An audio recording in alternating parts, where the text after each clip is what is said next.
nikah salaman gitu kan, terus di atas itu daun sirih gitu. Kalau pikiran bego saya gitu kan. Nah, tapi ternyata ada Jadi ininya. sirri itu maknanya sembunyi, Oke.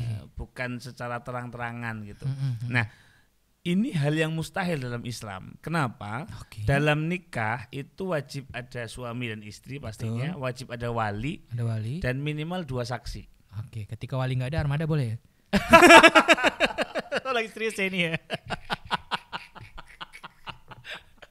maaf, wali band, armada band.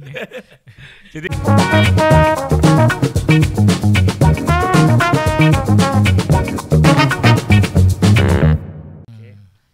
poinnya tentang nikah siri. Waduh. Ini kan lagi rame nih. Ini berat ya pembahasan ini Gus Ajir podcast hari ini cukup berat ya, luar biasa nih. Ini belum Bang Seberat Andi apa nanti datang nih. Seberat apa ini? Oke, tapi menarik. Oke, apa Gus tadi? Sebetulnya nikah siri itu gimana Gus, Mas Valen gitu. Karena ini nih, kalau kita baca headline news hari-hari ini kan ada tuh artis gitu ya. Kita nggak perlu nyebut namanya ya. Yang kemudian terungkap beberapa bulan yang lalu sudah nikah siri gitu kan, jadi polemik juga gitu. Betul. Sebetulnya gimana menurut Mas Valen dulu? Kalau saya melihatnya nikah siri ya, sebenarnya yang dirugiin sebenarnya cewek sih. Kalau saya melihatnya nih, makanya ya saya tidak melarang bahwa nikah siri nggak boleh, enggak. Jadi sebenarnya kalau misalnya memang sudah dikomunikasikan dengan baik dan sama-sama sudah siap menerima segala resiko yang ada dari nikah siri, ya kenapa enggak, go ahead aja lakuin gitu.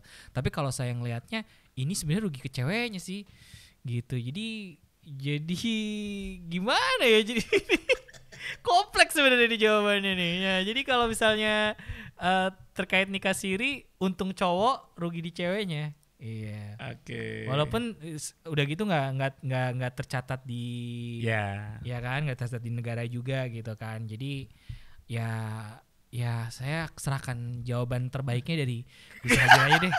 Ini terlalu tricky pertanyaannya. Jadi begini, jadi gini Mas. Nikah siri secara bahasa syariat, secara bahasa fikih, ini sebetulnya dua bahasa yang nggak mungkin ketemu. Oke. Dan nikah siri itu istilah yang cuma ada di Indonesia. Sebentar, nikah siri cuma ada di Indonesia. Istilah itu ya, istilahnya itu cuma ada di Indonesia. Jadi begini, nikah itu artinya nikah, siri itu sembunyi-sembunyi. Sir kan sembunyi-sembunyi gitu. Oke. Nah, saya pikir ya, ini pikiran saya dulu ya, nikah di atas daun sirih. Jadi sirih itu tapi bener, mungkin orang pada bayangannya ada kayak gitu mungkin ya Gus ya. Karena sirih gitu ya. Nikah salaman gitu kan, terus di atas itu daun sirih gitu. Kalau pikiran bego saya gitu kan. Nah, tapi ternyata ada jadi ininya. Sirih itu maknanya sembunyi. Oke. Bukan secara terang-terangan gitu. Nah, ini hal yang mustahil dalam Islam. Kenapa? Dalam nikah itu wajib ada suami dan istri pastinya, wajib ada wali dan minimal 2 saksi. Oke, ketika wali nggak ada, armada boleh ya? Lagi serius ya ini ya. maaf, wali band, armada band. Jadi gitu. Maka sebetulnya istilah sirri dalam pernikahan itu nggak bisa disatukan karena mau ndak mau kalau nikahnya pengen sah itu harus minimal 2 saksi. Apalagi di Indonesia kan. Sekarang ada kadang-kadang tetangga diundang, keluarga diundang. Itu maka nikah siri itu secara istilah agama sebetulnya nggak mungkin terjadi. Nah, hanya saja di Indonesia menjadi istilah yang populer, familiar. Karena di Indonesia memang negara itu mengatur warga negaranya supaya lebih tertata dalam kehidupan sosial. Jadi begini, kenapa kemudian dinamakan siri atau sembunyi-sembunyi gitu? Yang paling utama sebetulnya karena tidak tercatat atau belum tercatat di KUA, kantor urusan agama seperti itu. Nah, maka sebetulnya saya sependapat dengan yang disampaikan Mas Valen tadi. Nikah siri ini kalau memang salah tujuannya, itu memang potensinya akan merugikan perempuan. Betul. Karena ketika nggak tercatat, nanti kan pasti punya anak. ini anak-anak ini kalau tidak didahului dengan buku nikah, tidak didahului dengan catatan TKUA, nanti statusnya anak-anak juga bingung juga ini. Oh, berpengaruh ya berarti. Ya. Oke. Nanti misal anaknya perempuan, nanti nggak bisa dinisbatkan pada bapaknya di catatan KUA ya. Oh, oke. Bisa jadi seorang bapak, seorang ayah nggak bisa menikahkan anak perempuannya. Oke. Gara-gara dulu pas nikah nggak tercatat di KUA. Oke. Ini dampak Walaupun panjangnya. secara biologis itu ayah kandungnya. Walaupun secara biologis itu ayah kandung, meskipun secara agama sah dan halal. Oke. Tetapi ada dampak sosialnya. Oke. Ketika punya anak ini tidak tercatat sebagai anaknya si suami tadi. Oke. Karena nggak dicatat di KUA. Dan sekali lagi negara itu by data. Negara itu kan nggak mau asal-asalan kan, Asal-asalan, betul. by data. Nah, selagi datanya nggak ada, ya KUA nggak bakal menerima. Anda nggak berhak menikahkan anak Anda. Nah, pertanyaannya, kalau yang jadi suami itu adalah kita, kira-kira gimana perasaan anak kita dan perasaan kita di kemudian hari gitu? Harus dipikirkan ya. Itu dampaknya sampai ke sana. Oke. Nah, belum lagi sampai ke pihak perempuan, sampai ke pihak perempuan.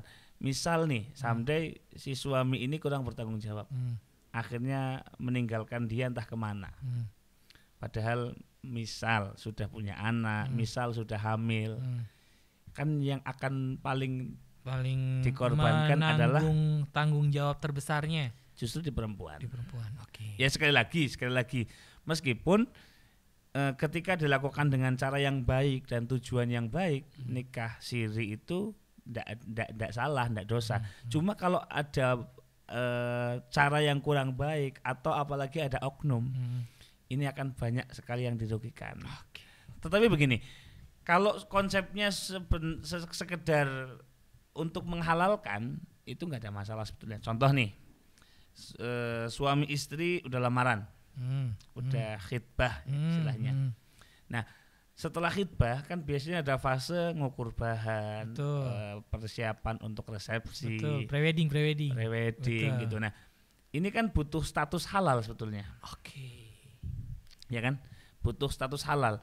Artinya apa? Biar si suami berkunjung ke rumah istri, nyaman, mungkin nginep dan sebagainya kan. Kalau ini belum ada nikah yang sah, nggak bisa. Paham. Mungkin mau ngukur baju bareng, mungkin nyari gedung bareng. Kalau belum ada nikah yang sah, nggak bisa. Nah, maka beberapa orang win-win solution. Tanggal pernikahan di KUA sudah ditentukan tanggal sekian. Kita udah daftar nih. Nah, tenggang waktu ini 2 bulan misal, kan kita harus sering berinteraksi dengan dua keluarga ini, calon suami dan calon istri ini, apalagi kalau ada istilah siraman dan sebagainya. Betul. Nah, ketika sudah ada nikah, meskipun masih tadi hanya disaksikan keluarga, hanya disaksikan saksi, belum tercatat di KUA, maka semua proses ini udah halal, mau prewedding sudah halal, gitu. Nah, kalau kemudian nikah siri dalam tanda petik dilakukan untuk sebatas ini, saya setuju. Karena ini akan menyelamatkan banyak hal, supaya nggak ada maksiat, supaya nggak ada mau boncengan, mau pergi bareng, itu udah halal gitu. Anggaplah pacaran tapi sudah legal. Sudah berkomitmen. Sudah legal. Ya, sudah halal. Kemudian nanti tercatat di KUA itu sebagai bentuk komitmen kita ke negara gitu. Nah, berarti kalau misalnya nikah siri dulu nih tadi itu ya. Terus kemudian nanti 2 bulan kemudian baru nikah secara agama gitu kan. Secara negara gitu kan. Berarti akadnya 2 kali dong, Gus? Ya, yang satu ini sifatnya intern keluarga.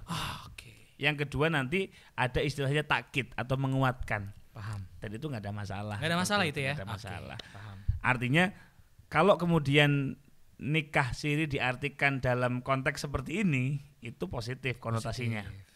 Tapi kalau kemudian jadi oknum, ini akan sangat banyak sekali dampak negatif. Iya, minggu ini gitu kan, kita nikah siri yuk. Banyak tuh yang modus-modus gitu kan, kita nikah dulu nikah siri gitu kan. Minggu ini beda lagi, minggu depan beda lagi gitu kan kasihan ya. Iya, betul sekali. Betul. Dan sampai hari ini saya kemudian memutuskan kalau ada orang yang datang, kita sering Mas. Jadi ada tamu gitu, pasangan suami istri sama orang tuanya. Gus, nikahkan kami dong gitu. Kalau nggak benar-benar tahu latar belakangnya gitu, saya nggak berani. Kecuali kalau benar-benar kayak tadi alasannya. Ini udah lamaran, sudah ketemu, memang komitmen mau nikah gitu. Kalau kita udah tahu pangkal dan ujungnya, baru kita berani. Tapi kalau nggak tahu, nggak berani kita. Karena ini tanggung jawabnya dunia akhirat ini. Betul. Masya Allah, alhamdulillah ya Allah, bertambah lagi ilmunya. Luar biasa. Saya banyak belajar dari Gus Ajir podcast ini, dan sekali lagi bahwa manusia yang paling bermanfaat adalah manusia yang paling baik adalah manusia yang paling bermanfaat. Terus juga banyak banget obrolan-obrolan yang bisa kita dapat dari ini, dan sebaik-baik manusia adalah manusia yang tidak berharap pada manusia lainnya, tapi berharaplah dan sandarkanlah segala apa yang kamu inginkan dan harapkan hanya pada Allah Subhanahu wa taala. Dan menikahlah ketika kamu siap, bukan karena ketika kamu melihat postingan orang lain lalu kamu akan beranggapan kamu akan bahagia ya dengan postingan orang lain. Ingat, yang diposting di sosial media itu tidak 100% betul. Ya. Betul Jadi, sekali. ambil yang baik-baik dari podcast kita. Gunung itu nampak indah kalau dilihat dari jauh. Coba didaki. Berat ternyata kan. Berat. Bisa aja pernah ya naik Gunung Selamat ya? Belum. Belum. Kalau ke Arjilawet yang bukit-bukit itu pernah. Pernah. Capek nggak Gus? Ya, lumayan sih. Itu saya yang belum pernah tuh naik gunung tuh. Karena Kapan yuk agendakan yuk? Entar dulu deh Gus. Saya nonton video aja orang YouTube naik gunung udah seneng. Experience-nya udah kita rasain. Tapi walaupun katanya ketika udah ada di puncak tuh capek dan segalanya akan hilang ya. Tapi capek juga sih kayaknya. Capek juga. Tetap aja ya. Makanya kan saya bilang yang kalian nonton di sosial media itu jangan percaya 100%. Betul. Karena yang tayang itu cuma 15 menit kan, sisanya kalian belum tahu. Nah, Gitu. jadi bijaklah dalam bersosial media dan bijaklah dalam mencari ilmu juga. Betul sekali. Jangan asal-asalan ya.